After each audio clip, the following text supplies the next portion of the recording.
¿Qué quieres ser cuando crezcas?, le preguntó una educadora a un niño de 5 años de edad en una casa hogar.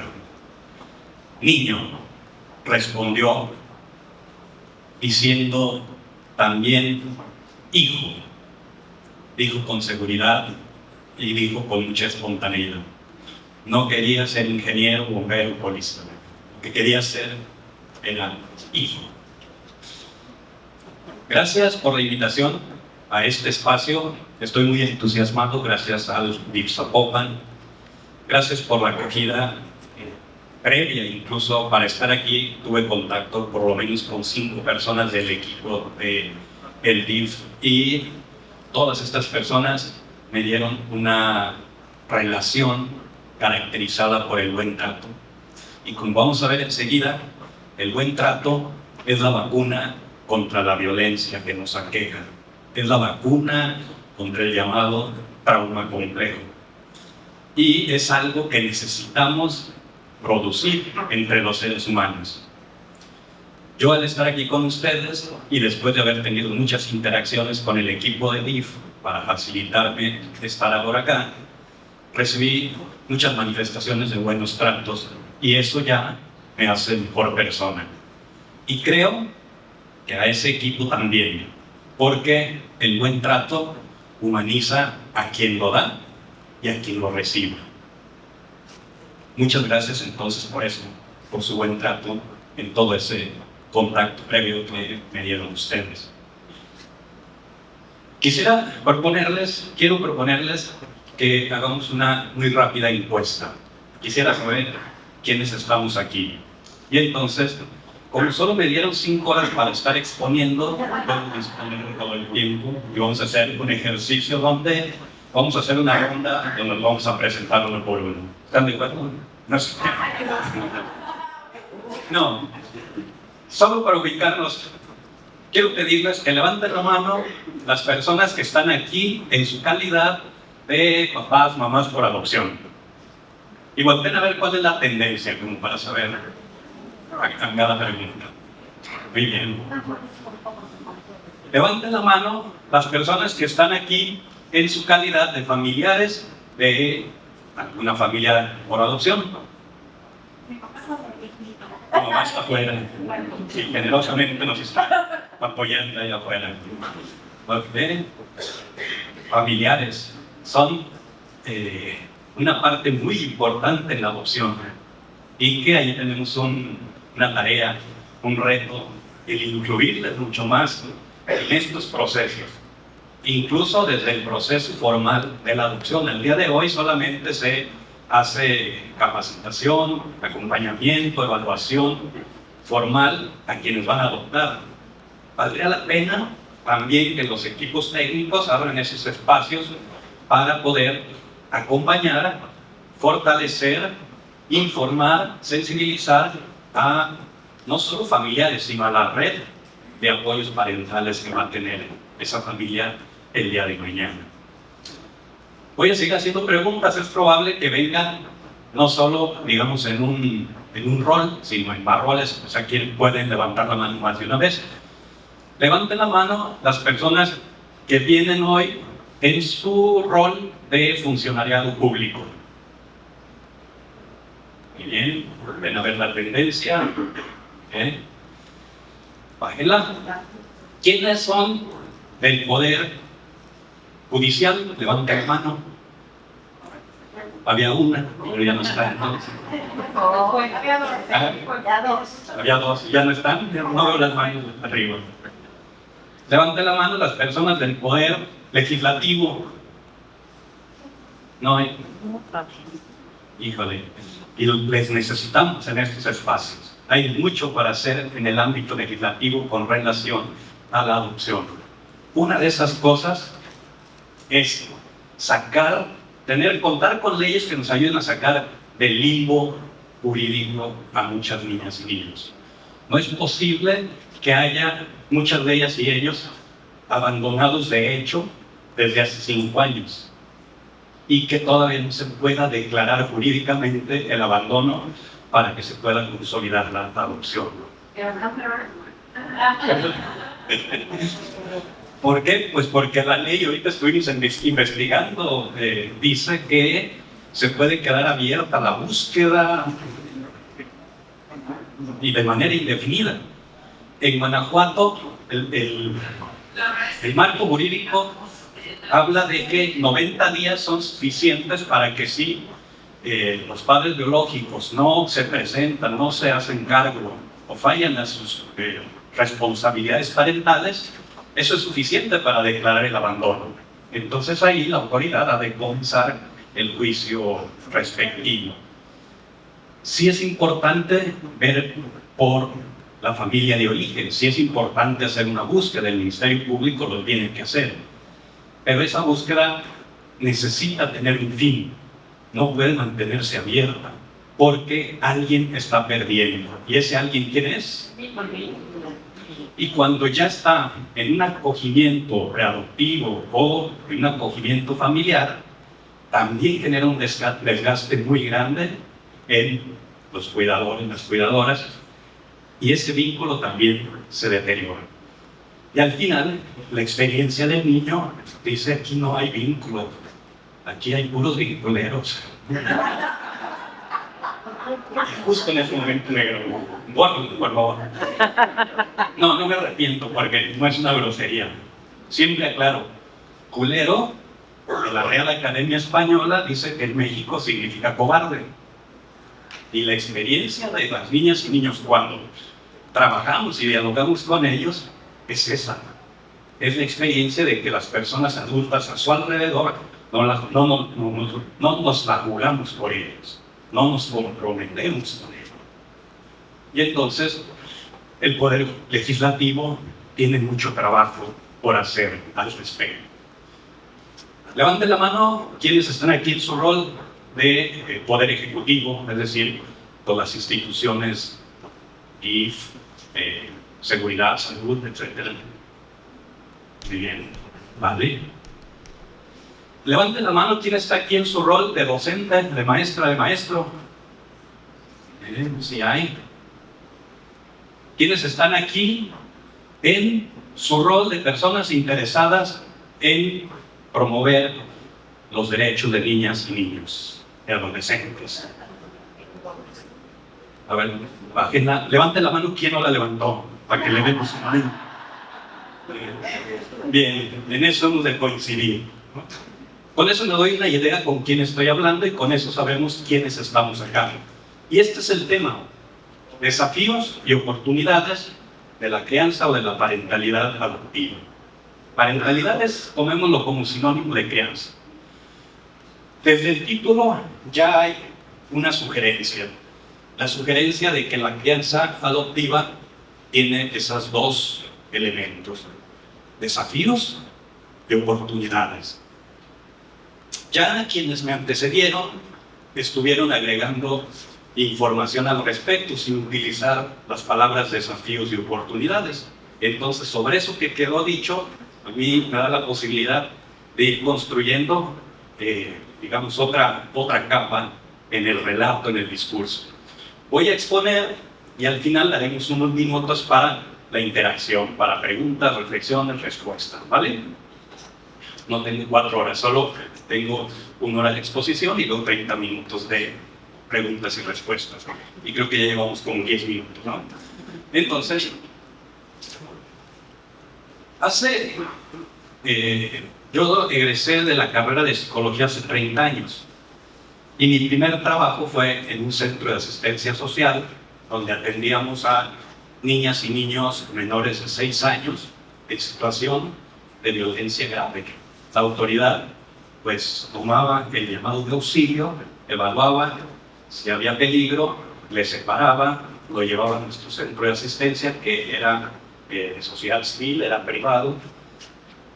Y mientras hacían las investigaciones, pues nosotros nos tocaba darle la asistencia, la rehabilitación, la recuperación. Y eso me metió a mí a estudiar acerca de los malos tratos, la violencia, el impacto de la institucionalización en la vida de este sector de la población infantil. Y me llevó a estudiar el tema de la adopción porque para algunos pocos de ellas y ellos, esa iba a ser la medida de restitución de derechos. Me tuve que poner a estudiar recién sobre el tema, por qué sucede, y sigue sucediendo desafortunadamente, que en las universidades estos temas no se encuentran en las currículas. O sea, yo estudié en aquel tiempo y sobre malos tratos en sus distintos tipos recibimos como 3 horas de clase solamente, para lo complejo que es el tema. Sobre adopción recibimos una clase de 1 hora, y eso por iniciativa de la docente en turno. 1 hora para lo complejo del tema. Lo anunciaron en el panel, quiere decir que las y los profesionales que luego se integran a las áreas de DIF, de Procuraduría, para trabajar y atender estos temas, es muy probable que lleguemos sin conocimiento. Y no por negligencia, sino porque en las universidades de psicología, trabajo social, pediatría, derecho, todas las profesiones que han de atender la problemática, no se están enseñando acerca del tema. Entonces necesitamos capacitarnos y se requiere que la institución nos capacite y que luego no nos cambie rápidamente de puesto o de área, porque esa experiencia acumulada muchas veces se va con un cambio de área, pues. Y muchas veces esto se da en los cambios de administración, desafortunadamente, y así es más difícil avanzar. También sucedió que cuando yo acumulé una experiencia suficiente en el tema, me comenzaron a invitar distintas instituciones del sector público o de sociedad civil para capacitar. Pero era curioso que hace 25 años me decían: oye, pero a los adoptantes no les hables mucho de la parte difícil de la adopción. No les hables mucho, pues, de las consecuencias del maltrato, porque se pueden desanimar. La adopción, pues, es una luz de esperanza. La adopción es algo que viene a resolver un problema previo que ya estaba ahí. Entonces, ¿para qué hablar de lo otro? ¿Ustedes qué creen? ¿Obedecí o desobedecí? Desobedecí. Por un principio de interés superior de la niñez, de la adolescencia. Pero sobre todo, para poder fortalecer a los adoptantes. Porque nos dicen que nos dicen que información es poder, ¿cierto? Ahí es el refrán. Y tienen mucho de razón. Entre más sabemos, más control podremos tener sobre situaciones. Entre menos sabemos, menos control, por lo tanto, mayor fuente de angustia, de inseguridad, de ansiedad, etc. Pues sí, desobedecí, porque lo que necesitamos es tener una visión integral de la adopción y sus implicaciones, tanto con sus luces y sombras, sus alegrías y sus retos tremendos. No para desanimarnos, sino para entrarle con el realismo que implica y de ahí tomar la motivación para saber dónde necesito poner mi fuerza, mi esfuerzo, mi energía. Y entonces, por eso, vamos a decir algo sobre los desafíos y las oportunidades. El derecho que tienen las niñas, niños y adolescentes, sabemos, es a vivir en un entorno familiar. Está en la Convención sobre los Derechos del Niño, y hoy la Convención prácticamente en México se hizo ley, en la Ley General de los Derechos de Niñas, Niños y Adolescentes, que es una de las leyes que se dice mejores que hay en el mundo. El gran reto que tenemos en estos 10, 11 años que llevamos es poderlo operativizar, porque significa que tenemos el reto de que todos y cada uno de los derechos sea garantizado. No obstante, al día de hoy en México tenemos gran cantidad de niñas, niños y adolescentes privados del cuidado de sus papás, de sus mamás, y viviendo en entornos residenciales, es decir, en casas hogar. No sabemos cuántos con precisión. El INEGI nos ha hablado de cifras que van de 20,000 a 50,000. Sean 20,000 o sean 50,000 o sean más, son muchos, son bastante. Y Es grave que no tengamos una cifra precisa de cuántos son, dónde están, en cuáles centros de asistencia y en qué condiciones viven. Eso lo tiene muy identificado el Comité de los Derechos de la Niñez de Naciones Unidas, y desde el 2006 nos ha venido dando recomendaciones al país de que atendamos y respondamos a esos cuestionamientos. ¿Cuántos son? ¿Dónde están? ¿En qué condiciones viven? Se han dado pasos importantes, se ha dado respuesta importante, se ha comenzado a nivel nacional un censo que ahí está en curso, todavía no se consolida, pero está en curso. Nos falta por hacer, y mientras no sepamos estos datos, pues van a seguir ocurriendo cosas lamentables en los centros de asistencia que solemos tener luego como noticias nacionales. De ahí que cada estado de la República Mexicana también está haciendo su esfuerzo específico, y cada municipio el respectivo. A mí me llena de alegría esta invitación, porque es la constatación de un DIF Zapopan que puso en su agenda, que trae en su agenda, y como escuché ahora, no es de este año, sino que es desde toda su administración, el tema de la adopción, pero de manera más amplia, lo que escuché, el tema de niñas, niños y adolescentes privados de los cuidados parentales. Eso es de festejar, porque no todos los estados de la República lo tienen en su agenda. Por eso es que no sabemos cuántos son, dónde están, en qué condiciones viven, porque a la hora que la Procuraduría Federal le pide la información a los estados de su censo, no todos tienen la información, o la que le envían no está completa. Entonces, el derecho a vivir en familia es algo por garantizar.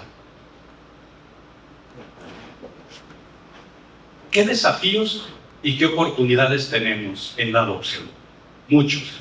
Pero yo quiero reflexionar con ustedes estos 4 en cada uno de esos rubros. Como desafíos, pues son las consecuencias que genera el maltrato a las niñas, niños, adolescentes, las consecuencias de la institucionalización, la vulneración en la que viven y el trauma que muchas veces va a generar estas 3 cosas anteriores. Esos son los desafíos a los que se va a enfrentar después una persona que decida adoptar a una niña, niño o adolescente. Pero ¿cuáles son las oportunidades de la figura de la adopción? Pues la pongo acá. Si el desafío son las consecuencias del maltrato, la oportunidad es una práctica de crianza basada en el buen trato. Es un cambio de vida en un entorno residencial, dígase casa hogar, a una vida en un entorno ahora familiar, con todos los beneficios que se generan en vivir en familia y que ya nos estuvieron diciendo en el panel anterior. La práctica de una parentalidad, pero no cualquier parentalidad, no cualquier crianza, sino una llamada parentalidad terapéutica, que viene, digamos, a ayudar a restituir todos los derechos, y los derechos no solo son formales. Vamos a abundar en cada una de estas cosas. Y finalmente, si en muchas historias de estas niñas, niños y adolescentes pudiera haber experiencias traumáticas que se consolidaron en trauma, la adopción es una medida no solo de restitución del derecho a vivir en familia, sino que debe ser una alternativa para poder superar, elaborar los traumas que este niño o niña pudo haber vivido. Entonces, eso es lo que voy a exponer. De hecho, ya acabé, ya los podemos hablar. Vamos a durar 5 horas. No, ese es el esquema. De cada una de esas cosas, quisiera que reflexionáramos. Pensemos un poco más los desafíos. Nuevamente, esta parte está un poco bueno, ya me dirán ustedes qué les genera. pero necesitamos conocerlo, porque conocimiento es poder. Los desafíos tienen que ver, dijimos, con las consecuencias del maltrato, de la institucionalización, la vulneración y el trauma. En este libro, que recién publiqué hace un par de meses y que lo pueden adquirir allá afuera en una mesa, hablo de 20 verdades de la adopción, cada una de ellas es un capítulo, y la cuarta verdad dice esto: en la mayoría de los casos, la adopción existe porque existe el maltrato. Ya lo anunció el panel, en otras palabras, lo dijeron. ¿Por qué no digo que en todos los casos de adopción existió el maltrato previo? Porque hay algunos donde no hubo maltrato, pero son los menos de los menos. Son esos casos donde los papás biológicos, generalmente la mamá biológica, decidió de manera muy temprana cederlo en adopción de una manera legal a través de las instituciones respectivas, y esto pudo ser pues de una manera rápida, humana, legal, cuidada, etc. Digamos, salvándole a ese ser humano de las consecuencias de los malos tratos. Desafortunadamente, esos casos son los menos estadísticamente hablando. ¿Y por qué digo desafortunadamente? Porque existen hoy muchas niñas y niños que deberían estar en adopción y no con sus padres biológicos. Y también existen algunos niños que están en adopción cuando en realidad debieron estar con su familia biológica. No es un juego de palabras, es una descripción de la realidad. Sucede que hay niñas y niños creciendo con su familia de origen que muchas veces no lo esperaban, que en ocasiones no estaban listas o listos para recibirles, no tenían las capacidades, las habilidades, los recursos de todo tipo que implica criar a un ser humano, pero se quedaron con él o con ella. ¿Por qué? Porque en su mente no estaba la información de que cederlo en adopción era una posibilidad. Y hay un dato histórico o social, pues, que tiene que ver con una doble moral de nuestra sociedad mexicana, donde si una mamá decide ceder en adopción a su bebito, la presión social es terrible, se ensaña con esa mamá. ¡Qué barbaridad! Ni los animales dejan a sus crías, cae todo el peso de la crítica y el juicio sobre esa mujer. Pero si esa mujer evalúa desde su embarazo que no puede con ello y que lo mejor es no traerlo a este mundo para sufrir y opta por interrumpir su embarazo, opta por abortar, peor aún, la crítica social estará encima de ella. ¡Qué barbaridad! ¿Qué le pasa? Es una asesina. Con esta dificultad que nos da de reconocer derechos sexuales y reproductivos y toda esta polémica que luego nos generamos a favor o en contra de algo que pues solo es decisión de esa mujer, ¿no? Que además, dicho sea de paso, muchos hombres opinando de ese tema. Yo no sé qué andamos haciendo opinando de algo que compete a las mujeres, ¿no? Bueno, pero si esa mujer decide quedarse con ese niño aún en su contra y comienza a descuidarlo o maltratarlo, ¿qué hace la sociedad? La juzga, la critica en lugar de apoyar. Bueno, en resumen, hablamos de una sociedad con una doble moral muy difícil que provoca que las familias de origen no logren tomar la mejor decisión en pro de sus hijas, de sus hijos. Y tenemos que asumirnos como parte de esta sociedad. O sea, no son culpables de los malos tratos, no son del tipo que sea, esos papás o mamás que maltratan.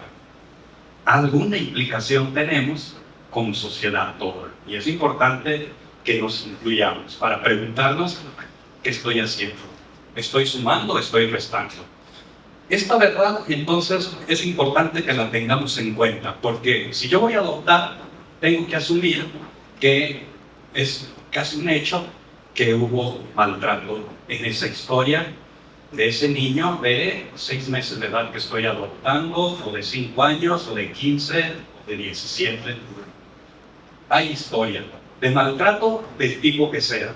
Pudo haber sido físico, pudo haber sido psicológico, emocional, pudo haber sido sexual, pudo haber sido explotación laboral, cualquiera de sus tipologías. Pensemos por un momento entonces las implicaciones de las consecuencias de la institucionalización. Y decido entrar con esta pregunta que dice, ¿cuál es el fin último de la crianza y de la educación? A ver, ya les di la respuesta porque soy buen profesor. Pero si no hubieran leído la respuesta, o ya leyéndola, ¿cómo la responderían de otra manera? De una manera más popular, más fácil, más espontánea. ¿Cuál es el fin último de la educación y la crianza que les damos a los niños y niñas? Yo creo que es como formar personitas integrales que finalmente también luego le devuelvan algo a la sociedad. O sea, Okay. Formar personas integrales que luego le devuelvan eso recibido a la sociedad. ¿Qué más? la vida plena. Una vida plena. ¿Qué otro? Sanar las heridas que tengan. Sanar las heridas que tengan. ¿Ah? 2 más. Sí, Crear adultos responsables ante la sociedad. crear adultos responsables ante la sociedad. Muy bien. Darles herramientas a través del amor, el apoyo incondicional para que puedan ser personas de bien para la sociedad y para ellos mismos, aprenderles a dar herramientas para que empiecen a sanar, porque es difícil que sanemos nosotros todos, pero sin que sepan buscar y explotar con ellos. Bien, qué claridad, qué síntesis, y con un volumen que yo no tengo que arrepentirme. Y una última, voy a levantar la mano. Buscar y logren ser unas personas interdependientes y entonces y nocturnos. Ajá. Yo estoy de acuerdo con todas, con todos ustedes. Ese, al final, es el objetivo de la educación y crianza. Ojo, proceso que dura ¿cuántos años? Bueno, podríamos decir toda la vida, pero de una manera específica, intensa, formal, dura alrededor de 25, 27 años, que es el tiempo que se requiere para poder construir un cerebro pleno y bien integrado. Para que suceda todo lo que ustedes dijeron, que ese es el fin de la crianza y de la educación, se necesita que el ser humano cuente con un cerebro con esas características. Pleno e integrado. ¿Pleno qué significa? Que termine de construir todas sus estructuras cerebrales, porque estamos de acuerdo que el bebito trae algunas estructuras, ¿cuáles? Las que les permiten la sobrevivencia, es decir, las de cerebro inferior, la regulación de algunos signos vitales, etc. Pero el cerebro de arriba, esto no puedo señalar, el cortical y sobre todo ese de color rosita llamado prefrontal, es un área del cerebro que se va construyendo con los años a través del cuidado, la crianza, la educación, y que se consolidará alrededor de los 25, 27 años de edad. Y ahí está lo que nos hace humanos, la capacidad de regular nuestras emociones, de reflexionar, de tomar una buena decisión, resolver dilemas éticos, pensar. Es decir, todas esas cosas por las cuales nos desesperamos cuando un niño o una niña se porta mal. ¿Pero por qué no entiendes? ¿Pero por qué no decides bien? ¿Pero por qué te pones así? ¿Pero por qué le pegas a tu hermano? El niño les diría, porque mi cerebro prefrontal todavía no madura, porque mi cerebro prefrontal todavía no madura, porque mi cerebro prefrontal... Qué bueno que no los trajeron acá, porque saldrían con un argumento de defensa potente, científico, ¿no? A propósito de lo que dijo el panel anterior, calibrar las expectativas.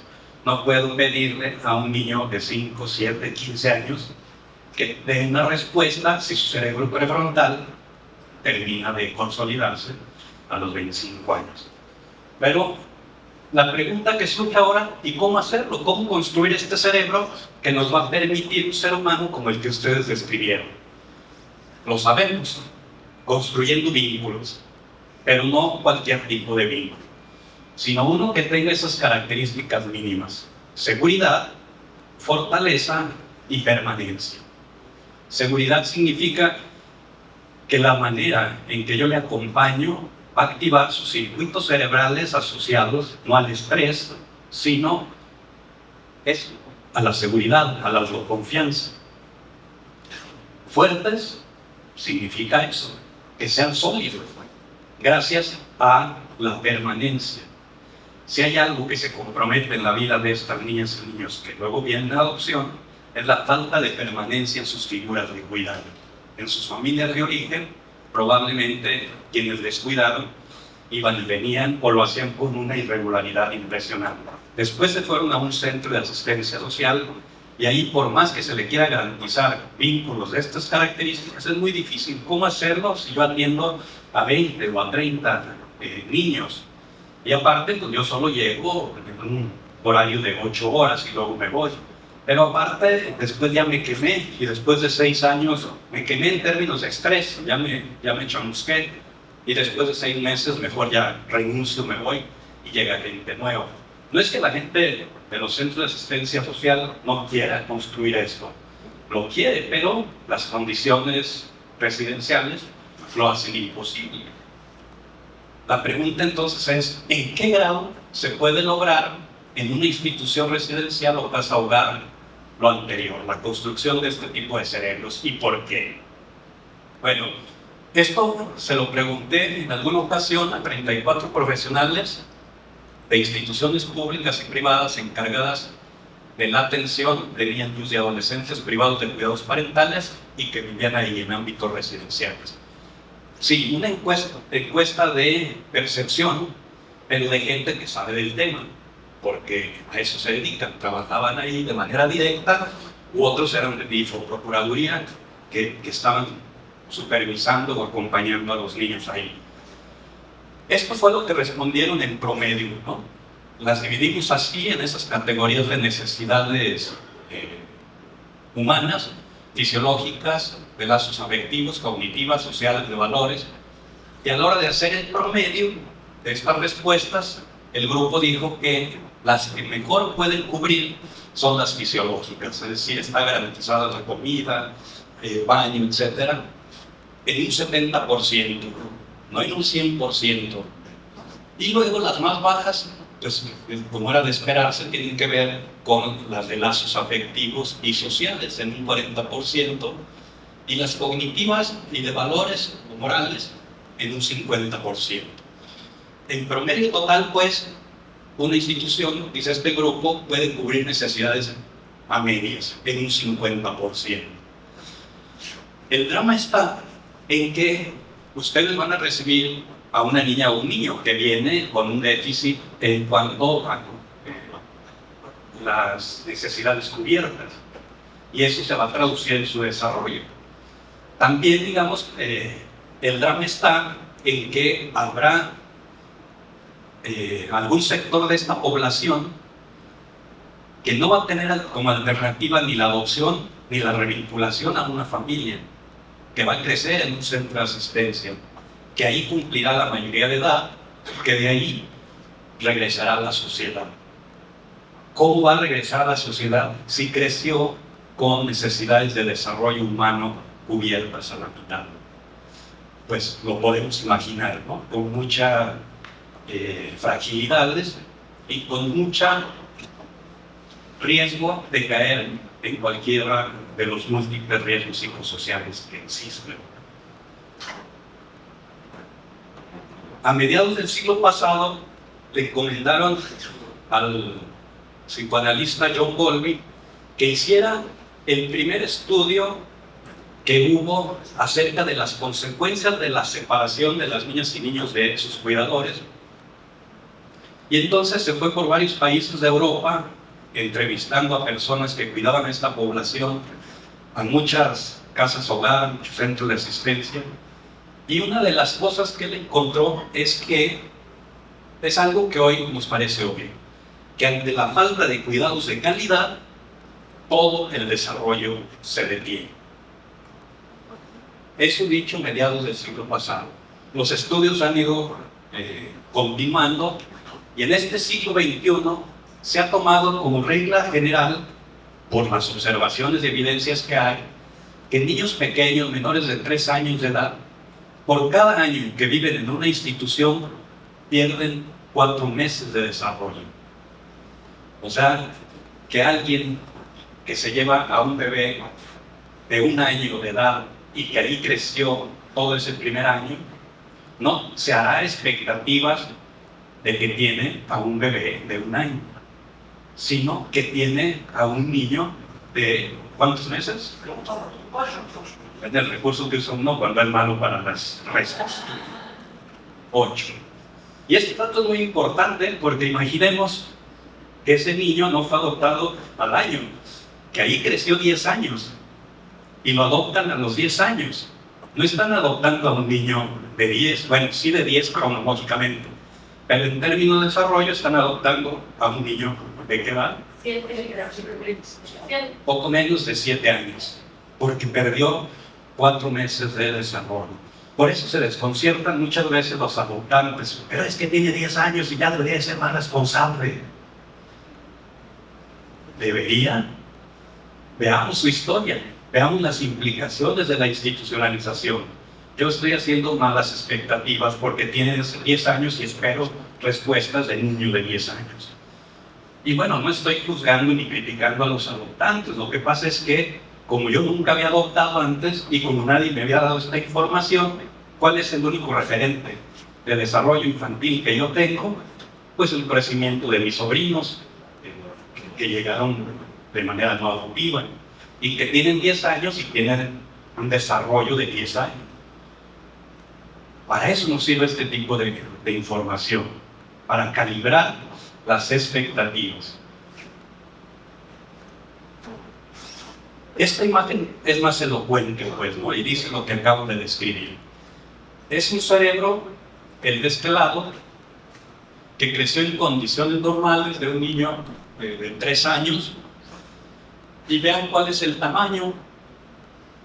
El de acá es un niño de 3 años también, pero el que creció con maltrato tipo negligencia. En los primeros años de vida, la negligencia es el peor tipo de maltrato que puede existir porque frena todo ese desarrollo cerebral acelerado que está ocurriendo en estos primeros años de vida. Entonces, bueno, la imagen lo dice todo. La negligencia, el descuido, los cuidados de baja calidad detienen el crecimiento del cerebro de manera literal. Y si el cerebro, que es la computadora de nuestro cuerpo, se detiene, todo queda detenido. Por eso, Boris Cyrulnik, el llamado padre de la resiliencia, nos dice que, nos recuerda que lo que para un adulto consiste en 1 año de procedimientos reglamentarios y administrativos, para un niño equivale a 10 años de alteración cerebral y trastornos relacionales. Eso es lo que se pierde. Entonces, este dato, ¿por qué yo lo quiero socializar? Porque esto es lo que a los equipos técnicos nos debería urgir a resolver más rápido las situaciones. No es posible que haya niñas y niños viviendo 2 años, 3 años, 5 años, 10 años, 7 años. Decía una colega argentina, ese es un crimen de lesa humanidad. Y no exageraba por esto, porque lo que les está ocurriendo a sus cerebros es esto. Es muy grave. Porque si Cyrulnik dice que lo que para nosotros es 1 año y se nos va bien rápido, ya estamos ahorita diciendo, no inventes, o sea, ya se acabó el año, ya otra vez, o sea, ya estamos sacando el arbolito y tal, se nos va. Pero para un niño representa 10 años de pérdida o de afectación en términos de alteración cerebral y trastornos relacionales. Este dato yo lo dejo para alentar a los equipos técnicos a que resolvamos lo más rápido posible, y también es un llamado al Estado a invertir mucho más presupuestos en este trabajo, porque los equipos técnicos, a mí me consta, conozco muchos de ellos, hacen todo lo que pueden, están ahí por vocación la mayoría de ellos, pero si no hay recurso, si no tengo el vehículo para hacer la visita domiciliaria, si no tengo hojas para sacar las copias, si no, por más que yo quiera, no se va a poder. Necesitamos presupuesto público, política pública, para estar al nivel de la complejidad que estos casos requieren en términos de resolución. En ese informe de John Bowlby del siglo pasado, una de las conclusiones o afirmaciones de un funcionario inglés decía que un caso de estancia prolongada en una casa hogar, por lo general, es un caso de estancia breve que ha sido mal manejado. Y 70 años después, yo esto lo he constatado, hay muchos niños que están en las casas hogar y que ya no deberían de estar ahí, pero están ahí por un mal manejo. Y una de las cosas que he observado es que el mal manejo comienza con la falta de elaboración de un diagnóstico integral desde el momento que ingresa el niño. Si no tenemos un diagnóstico integral, amplio, de donde desprendamos medidas de acción para la restitución de los derechos, eso que se pudo haber resuelto de una manera breve va a pasar a un limbo y se va a prolongar. Después los adoptantes se preguntan, ¿pero por qué si hay tantos niños la adopción es tan prolongada? No, en realidad la adopción, jurídicamente hablando, no es prolongada. Se lleva a cabo muy rápido, o sea, una vez que ya se comienza en el juzgado la adopción, eso es cosa de 2 meses, 3 meses, dependiendo del estado de la república. En realidad, lo que genera esta percepción tiene que ver con que hay muchas niñas y niños en los centros de asistencia social que su situación jurídica está en el limbo, porque no sabemos bien qué hacer. Y no lo sabemos porque no tenemos un diagnóstico amplio y breve. Entonces necesitamos un diagnóstico que nos lleve a la construcción de un programa, de un plan de restitución de derechos, que así nos lo marca la Ley de Derechos de Niños y Adolescentes, y eso evitará que casos que son de estancia breve se vuelvan prolongados. La mayoría de estas niñas y niños que viven en los centros de asistencia social tienen familia de origen, y muchos de ellos podrían reintegrarse con su familia de origen porque no hay delito que perseguir.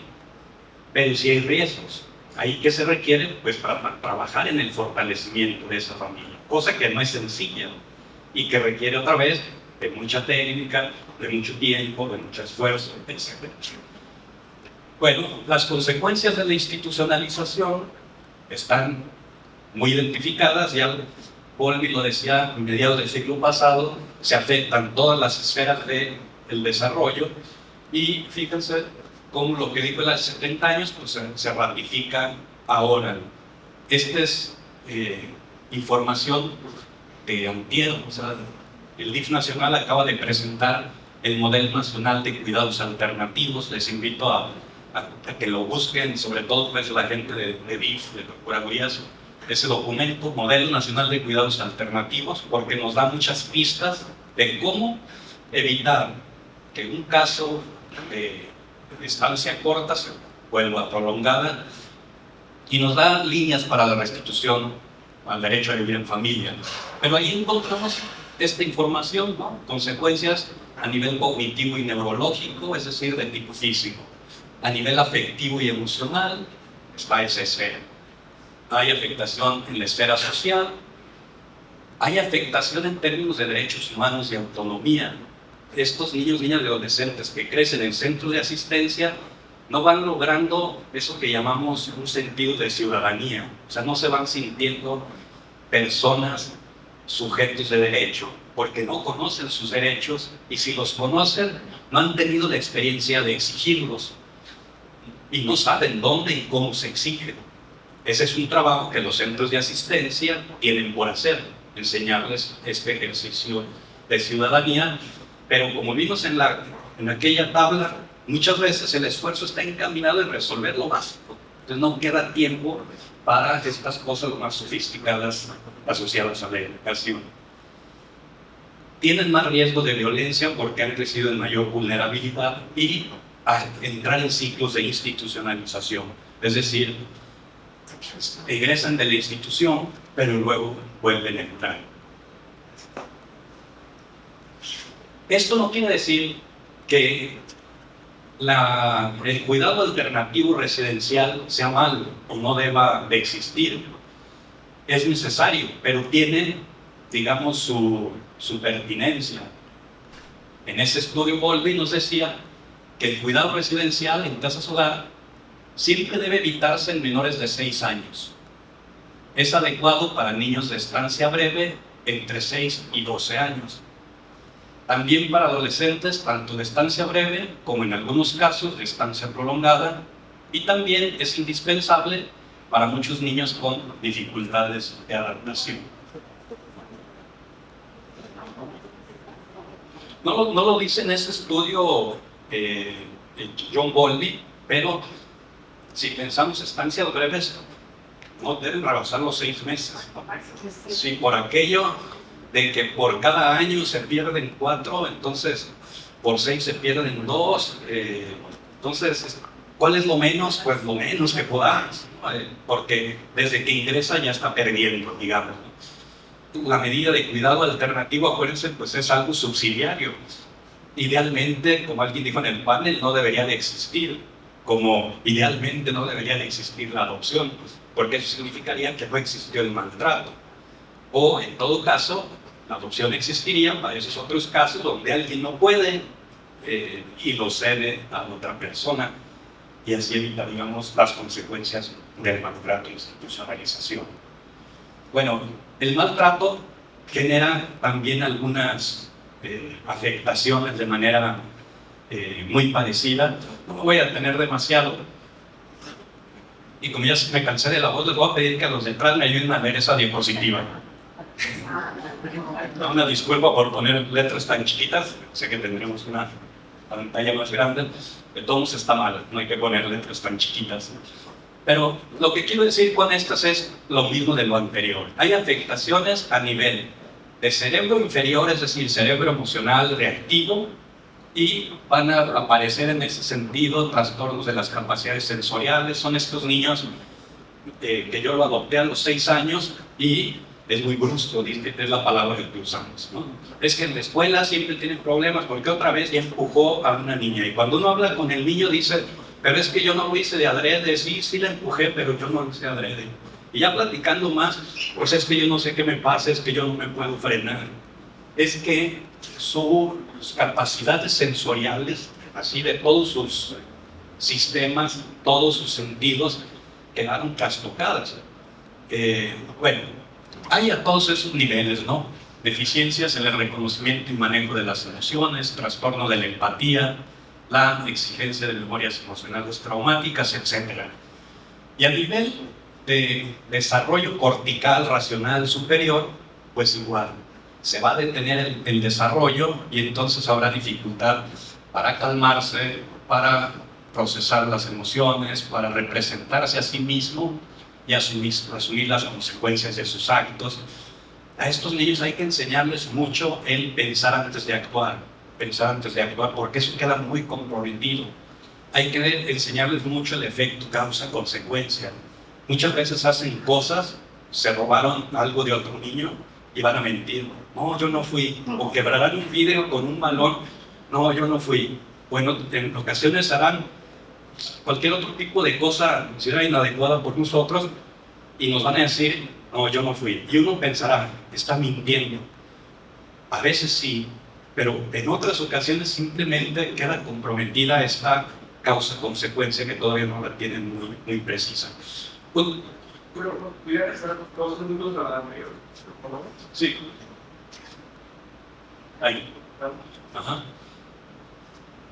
Y entonces, no es que esté mintiendo, es que su pensamiento concreto se queda con una característica, solo entiende lo que es, existe hoy, y su pensamiento abstracto, que le permitiría ir entendiendo causas, consecuencias, hacer explicaciones, hipótesis, se va comprometiendo en su desarrollo, ¿no? Bueno, todo es producto de que los malos tratos generan una estructura cerebral hecha no para el crecimiento, desarrollo, sino para la sobrevivencia. ¿Por qué no está aprendiendo? ¿Por qué tiene problemas de aprendizaje en la escuela? Pues porque mientras está en la escuela no está atento a lo que le enseña el maestro. Su amígdala cerebral, que está en ese cerebro profundo, está leyendo el rostro de la maestra para ver si esa maestra está enojada, y si está enojada, ver si se le va a ir encima a él. Entonces imagínense cuánta energía mental tiene invertida en ello. Y después reprueben el examen. No es que no le echo ganas, no es que la maestra no enseñó bien, a veces sucede, pero es que tiene su energía mental puesta en que no lo lastimen otra vez, en que no lo vuelvan a maltratar, porque tiene memorias traumáticas al ladito de su amígdala cerebral, que está hecha para detectar el peligro, y entonces se la pasa leyendo a los adultos. Oye, pero deberías de aprender a saludar, deberías de aprender a decir gracias.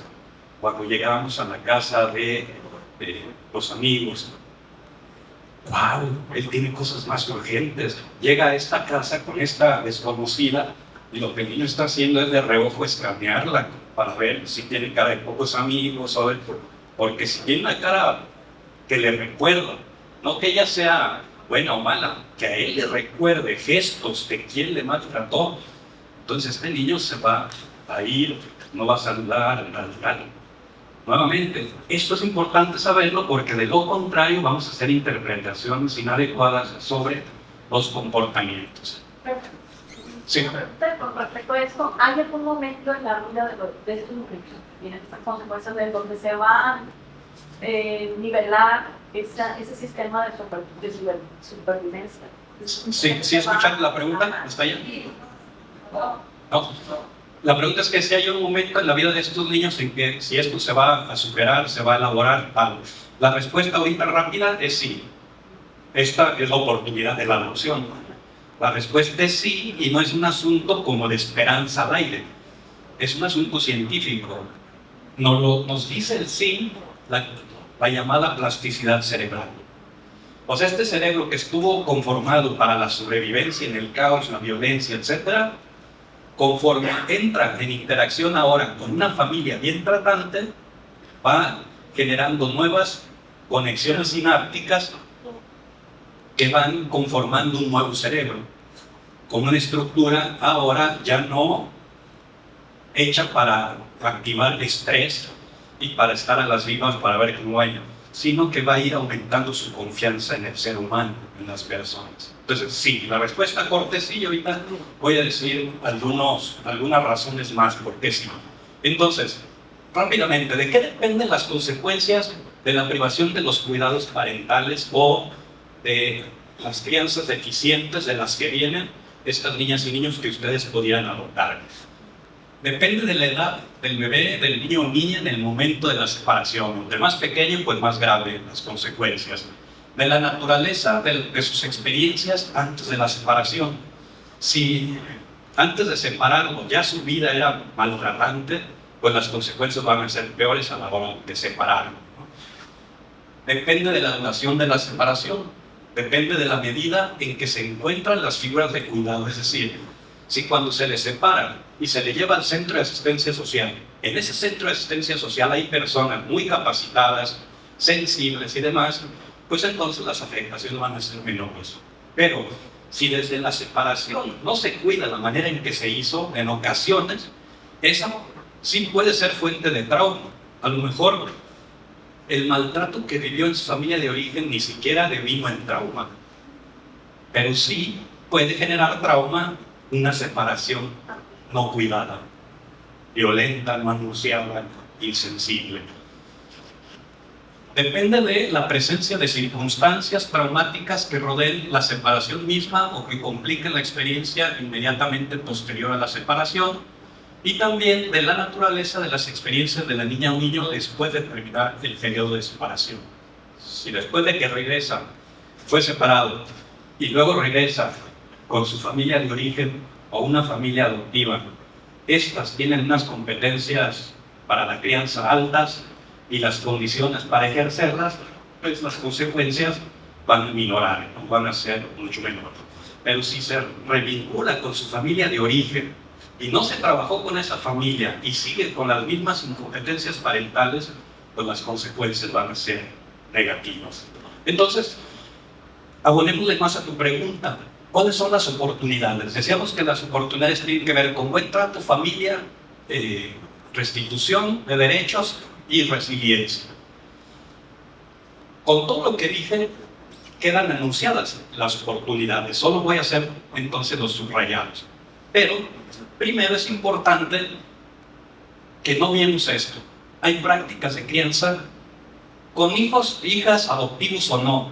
Pero en el caso de los hijos por adopción, con más razón.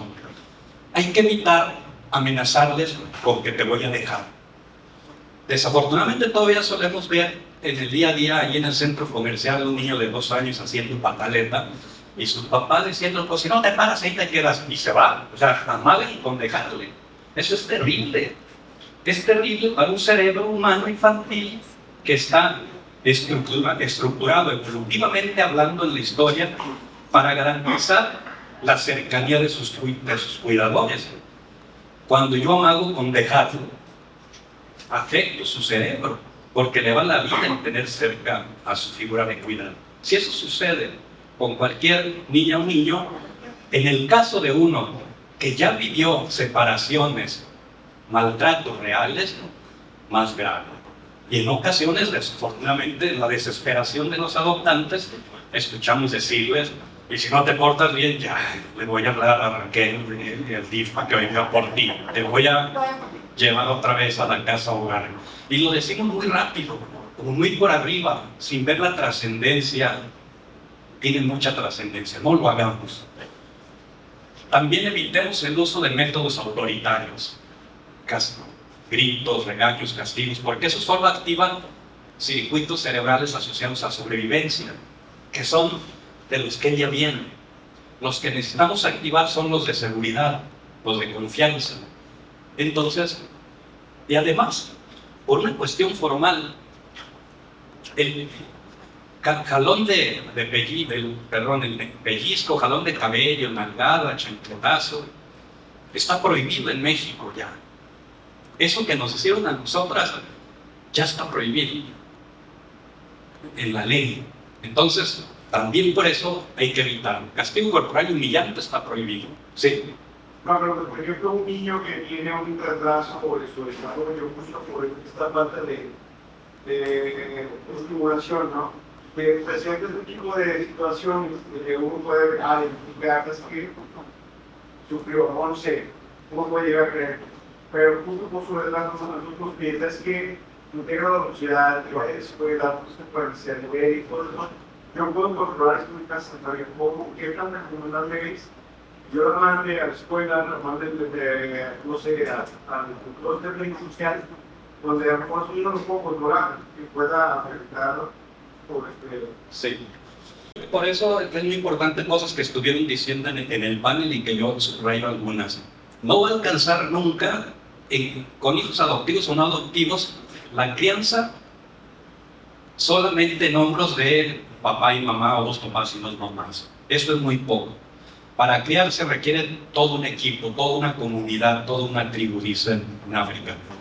Y para eso necesitamos ponernos de acuerdo. En el caso de la adopción, va a ser muy importante, por todo lo que hemos estado diciendo, que yo me capacite de manera especial en estos temas que ya dijeron en el panel, para que luego yo pueda construir red con la escuela y pueda decirles, miren, cuando mucho de lo que estoy diciendo, mi hijo viene de esta historia y entonces es probable que tiene 6 años de edad, cronológicamente, pero considérenlo un niño de menos de 5, porque perdió tantos de desarrollo.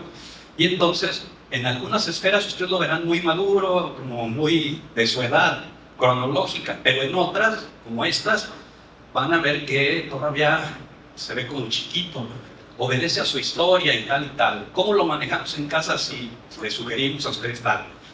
Lo que trato de decir es que hay que hacer equipo. Y desafortunadamente van a ser ustedes, papás adoptivos, quienes van a tener que empezar a educar a los de alrededor. ¿Por qué digo desafortunadamente? Porque las escuelas deberían de saber esto. Deberíamos tener escuelas informadas en trauma, es el concepto, que saben de todo esto que estoy diciendo. ¿Para qué? Para hacer un equipo muy fácil. Pero ahí esto no está ocurriendo. Los maestros, las maestras no saben nada de esto, por eso les echo de menos en este espacio. Porque piensan que ese niño que está desatento o que saca 5 es por puro desobligado que es, cuando en realidad no saben esto que acabo de explicar, que él está en otra cosa, un asunto de sobrevivencia. Entonces mi respuesta es esa: hay que hacer equipo en lo posible. Si tienen el lujo de poder buscar una escuela privada, pues que sea una escuela no con los mejores niveles de excelencia, sino los que tienden a hacer equipo y escuchan a los mamás, a los papás, y que incluso pues son muy flexibles, ¿no? Déjenme decir más cosas para ver si nos quedan un minuto y dar pie a otras preguntas. En cuanto a estas oportunidades, ¿qué decir sobre el buen trato? Pues primero, es una tragedia que la palabra buen trato como sustantivo no existe en el diccionario. La palabra maltrato, así corridita como sustantivo, sí existe en la Real Academia Española. La palabra buen trato no. ¿Qué les dice a ustedes que no existe esa palabra en el diccionario? Que no se aplica, que no la usamos, que no la vemos necesaria. Bueno, a falta de una definición, y más que definición, en mi libro Cero Golpes yo propongo 4 coordenadas para saber si estamos en el terreno del buen trato. Primero, trata a la niña, niño o adolescente como otro de la propia especie. No importa lo mal que te hayas portado, voy a tomar medidas, por supuesto, pero nunca atentando contra tu dignidad, porque tú eres otro yo. Segunda, cubre todas las necesidades de desarrollo. Le dices sí siempre a todas las necesidades de desarrollo, no necesariamente a todos los deseos. Necesidades y deseos son cosas diferentes. Tercero, le garantiza todos sus derechos. Ya llegó conmigo por adopción, el derecho a vivir en familia está garantizado, muy bien, pero hay que garantizarle todos y cada uno. Y finalmente, los buenos tratos se sienten a nivel sensorial en quien los da y en quien los recibe. Y si nosotros practicamos una crianza bien tratante, estaremos ayudando a curar muchas heridas de la historia de nuestra hija y de nuestro hijo, y de paso se curarán también muchas heridas nuestras de nuestra propia infancia. El cambio de entorno de uno residencial a uno familiar nos exige que este entorno familiar tenga estas características: calma, seguridad, predictibilidad, felicidad, amor, comprensión y libertad de expresión de todos sus miembros. La restitución de derechos, decíamos, se da al llegar a casa, pero no por sí misma, sino que necesitamos hoy, como papás y mamás y toda persona educadora, saber el enfoque de derechos humanos. Este no es un asunto de personas o profesionales del derecho. Este es un asunto hoy, el de los derechos humanos de todas las personas que estamos acompañando la crianza, porque está en ley. O sea, hoy yo puedo crearle a mi hijo sin pisotear ninguno de sus derechos. Pero, ¿cuáles son sus derechos? Necesito aprenderlos, ¿no? Todo lo anterior, si yo lo hago, pues va a activar la resiliencia. Entendida la resiliencia no solo como esa capacidad de resistir a la adversidad, sino de atravesarla y salir más fortalecido, salir diferente, con mayores aprendizajes. ¿Cómo abordar las historias de maltrato vividas por los padres biológicos? Ya en lo concreto, ¿qué hago cuando mi hijo me dice y le vienen recuerdos de lo que vivió con su familia de origen y los malos tratos que vivió? Primero, pongámosle atención y conectemos con él o ella.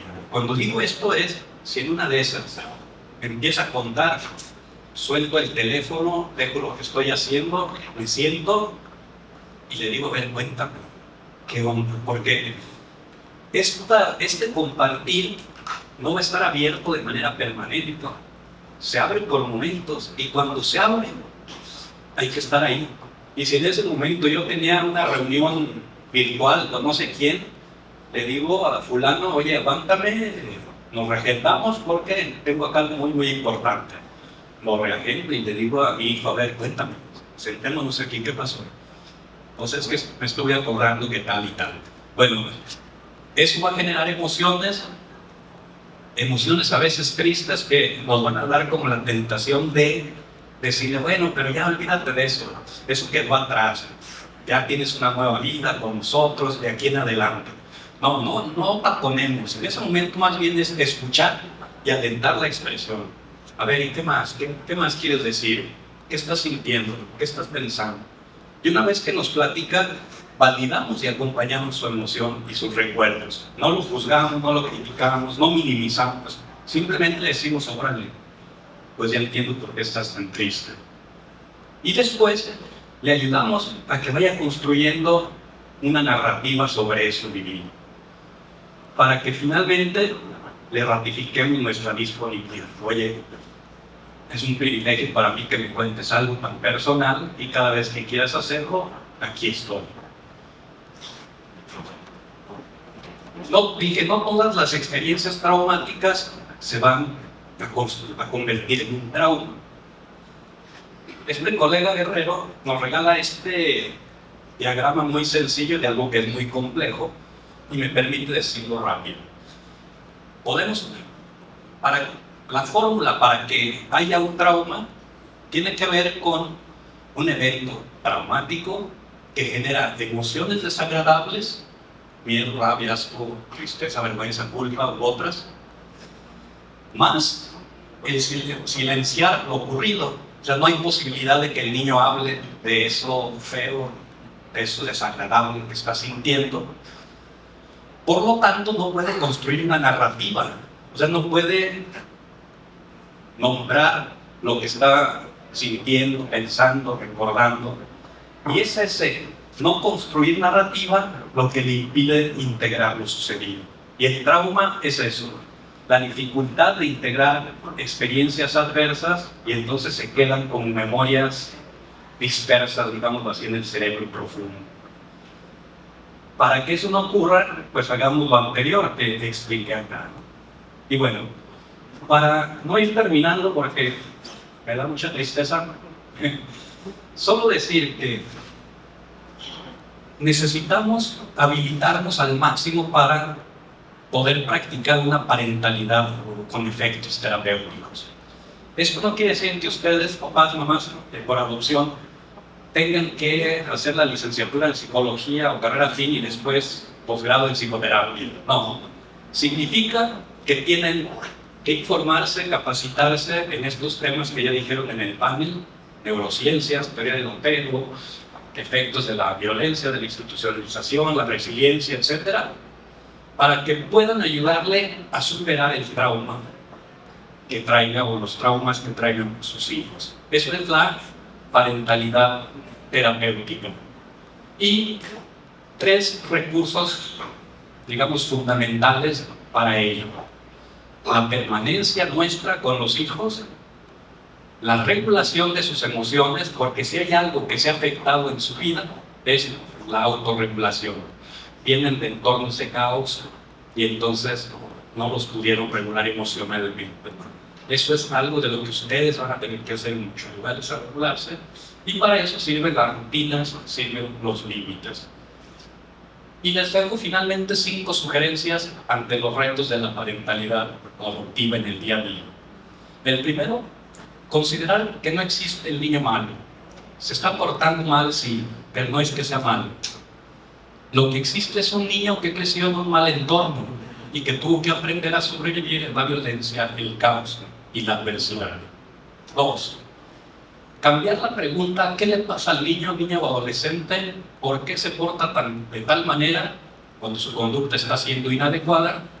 Por la pregunta ¿qué le pasó antes? ¿Qué le pasó en su historia?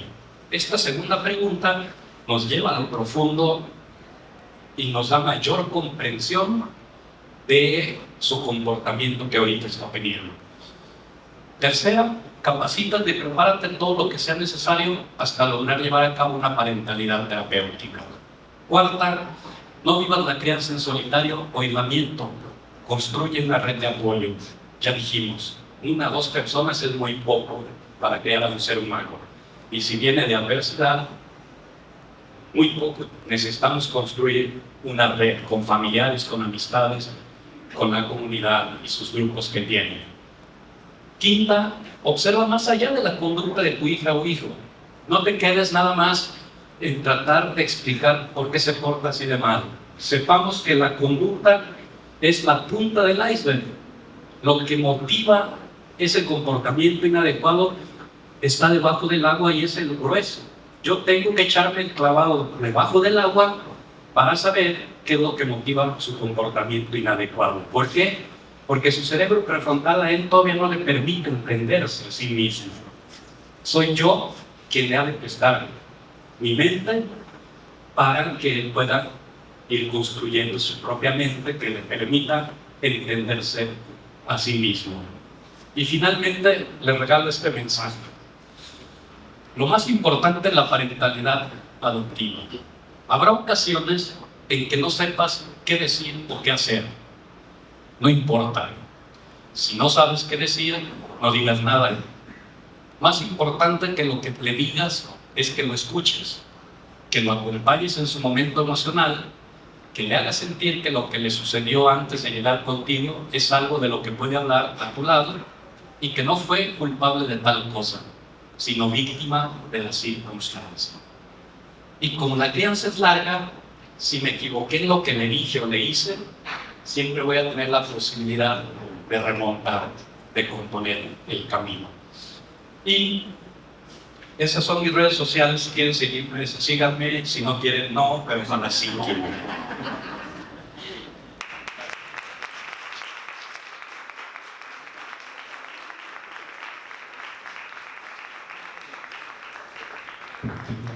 Vamos a pasar con una ronda de preguntas. Si alguien tiene una pregunta, por favor levantar la mano y yo le paso el micrófono para que pueda responder Gaudencio. ¿Hay alguien que tiene una pregunta? Acá, de este lado. Gracias. Somos Héctor y Soledad.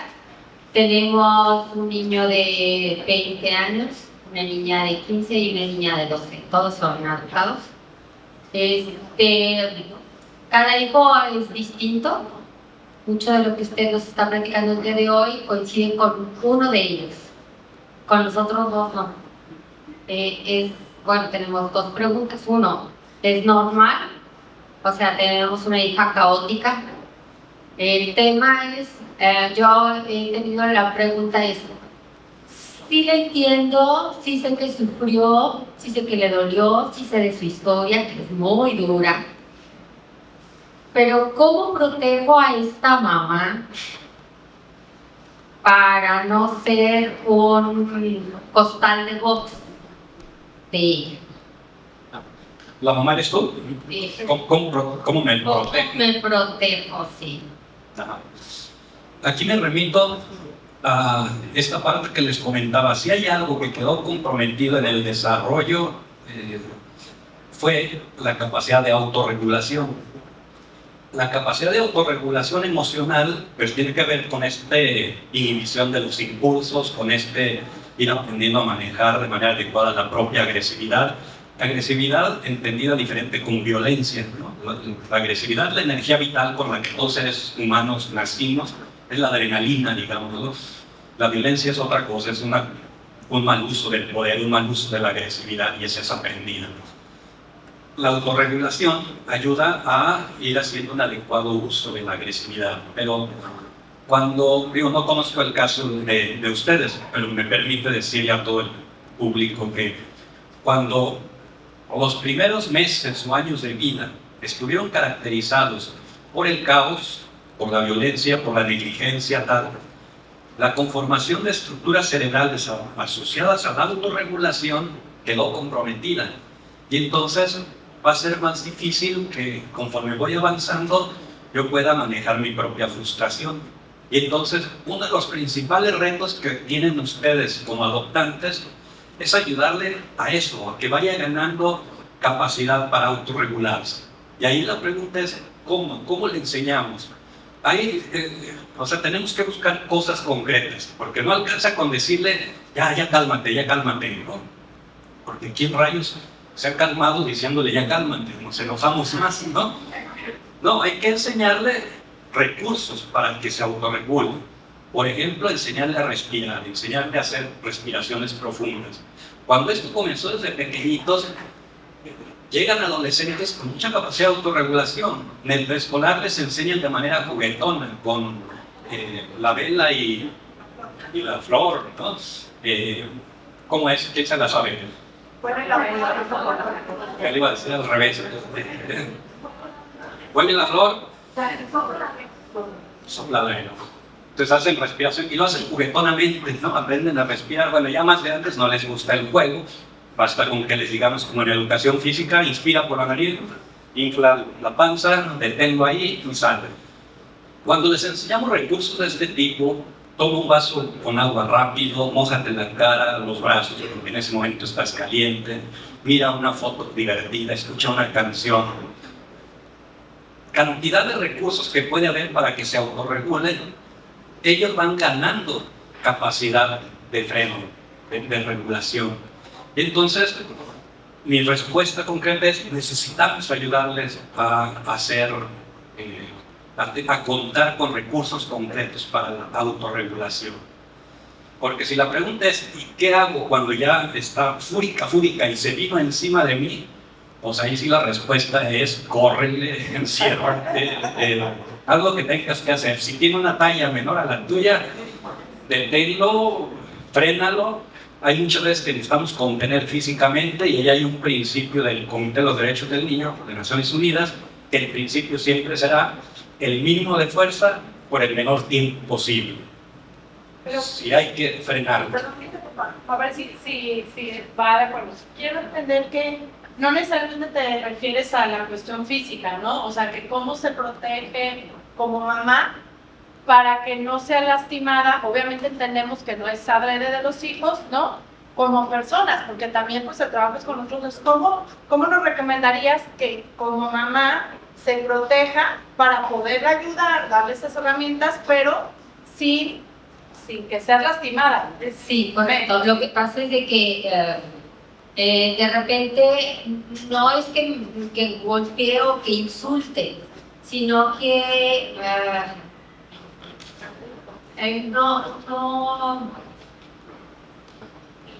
ella tiene reacciones, a pesar de que tiene 7 años con nosotros, en las que yo lo que le contesté: yo no te hice lo que me estás haciendo. O sea, yo no soy esa mamá que te lastimó, pero yo creo que ella me ve: oye, mamá, y esta mamá y esa mamá fueron la misma. Y entonces ella responde, no atiende, no hace, no te ve, no te contesta. Y yo digo: esta mamá, ¿cómo se protege para no sentirse herida y engancharme con ella? O sea, ¿cómo le parece alto? Ya, ¿se acuerdan que en el panel decían no tomarnos personal cosas? Yo le agregaría la frase que es el subtítulo de un libro: estas cosas que hacen nuestros hijos no es personal, es cerebral. O sea, es un asunto cerebral suyo, no es contra mí. Pero sé que decir esto es fácil, pero ya vivirlo no lo es. ¿Yo qué le agregaría a eso que ya nos regaló el panel anterior? Yo diría que necesitamos hacer un proceso de autoexploración lo más profundo que podamos. Porque la pregunta es, ¿por qué? O sea, ¿por qué me lastima que mi hija me diga no te quiero? ¿Por qué me lastima que me diga tú no eres mi mamá es otra? ¿Por qué me lastima que me diga no me gusta tu comida que hiciste? O sea, no digo, no somos de palo, nos ha de lastimar, pero ¿por qué hay cosas que me lastiman a un nivel tan alto? Si se supone que yo entiendo que viene de una historia difícil donde probablemente me está viendo en mí a quien le lastimó y tal. Si aún sabiendo eso cognitivamente, emocionalmente me sigue doliendo, necesito revisar mis propios traumas, ya para decirlo más rápido y técnicamente, ¿no? Sé que suena como rudo, no sé cómo suene, pero así es técnicamente. Para decirlo popularmente, lo que nos choca, nos checa, ¿no? Y si nos checa es porque hay algo en nuestra historia. Entonces no hay que preguntarme qué me pasa a mí, sino qué me pasó. Porque piénsenlo de otra manera, y yo lo veo mucho en el acompañamiento de familias. El adolescente hace un tiradero en su cuarto y resulta que al papá se jala los cabellos con eso y lo pone muy mal y casi está a punto de darle una bofetada a su hijo adolescente. En cambio su pareja, la mamá, dice, oye, tranquilo, sí tiene un regadero, pero no es para tanto, vamos a ver cómo le hacemos para que mejore. ¿Por qué reaccionan diferente? Por las historias. Porque tienen historias diferentes. Ese hombre tendría que preguntarse qué le pasó en su historia, probablemente con sus padres, asociado a la desorganización del cuarto, etcétera, etcétera. Entonces yo agregaría ese punto. Revisemos nuestra historia, porque por ser seres humanos nadie nos salvamos de traer traumas. Todos traemos traumas, chiquitos, medianos o grandes. Lo que importa es conocerlos para saber qué botones se pueden activar cuando mi hija o hijo hagan ciertas cosas y entonces no ir en vano. Espero haberle abonado por algo.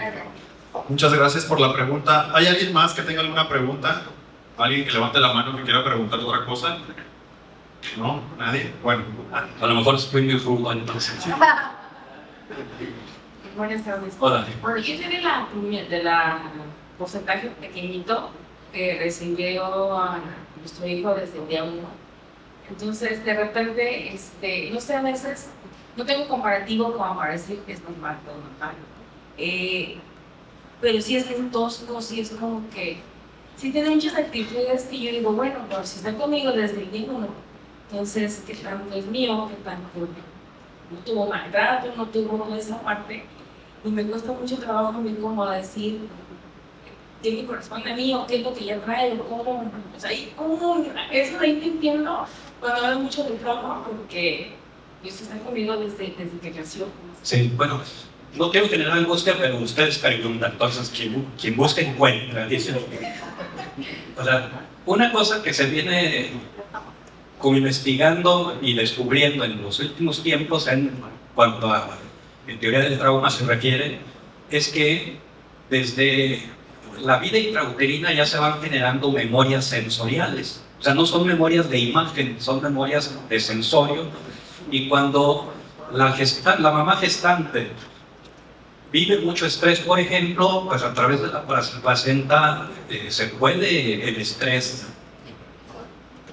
traspasarlo y entonces pues el bebé está echándose tragos de cortisol ahí y puede que nazca con ciertos niveles de estrés. Entonces ya cuenta desde la vida intrauterina, ¿no?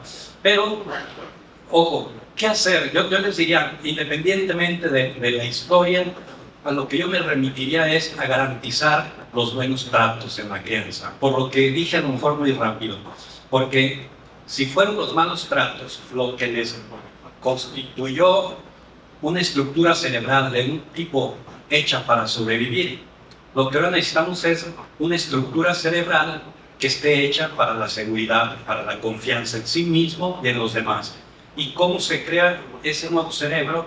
A través de interacciones humanas bien tratantes. Sé que se dice rápido, pero no es fácil, porque lo que nos dice la compañera, y que si a veces se ponen bravos, a veces se ponen mal, a veces nos ofenden, ¿verdad? No es fácil. Es un reto importante, pero tampoco es imposible. O sea, entre más me formo, más me capacito, más me documento, más platico con otros papás, no más traducción, etc. Esto se hace viable. Esto puede ser fuente de crecimiento para ellos y para mí, ¿no? Y digámoslo así, como le dice la compañera, cada caso es único y irrepetible. A lo mejor terminé inclinándome un poco más como a las cosas que hay que cuidar para atender en términos de consecuencias del maltrato, institucionalización, pero es con la intención no de asustarles, sino de indicarles el camino acerca de dónde hay que seguir como documentando después, ¿no? Porque si lo hacemos, vamos a crecer. Y nunca pensemos que aún con toda la capacitación no nos vamos a equivocar. Más bien, presupuestemos el error, asumamos que equivocarnos está garantizado. Y lo que tenemos que garantizar también es la reparación de dicho error, el remontar la equivocación, porque la va a haber. Pues nunca tengo que dejarle ahí el tiempo. Me dan ganas de decir más cosas, pero... Bueno, perfecto. Muchísimas gracias. Un aplauso, por favor.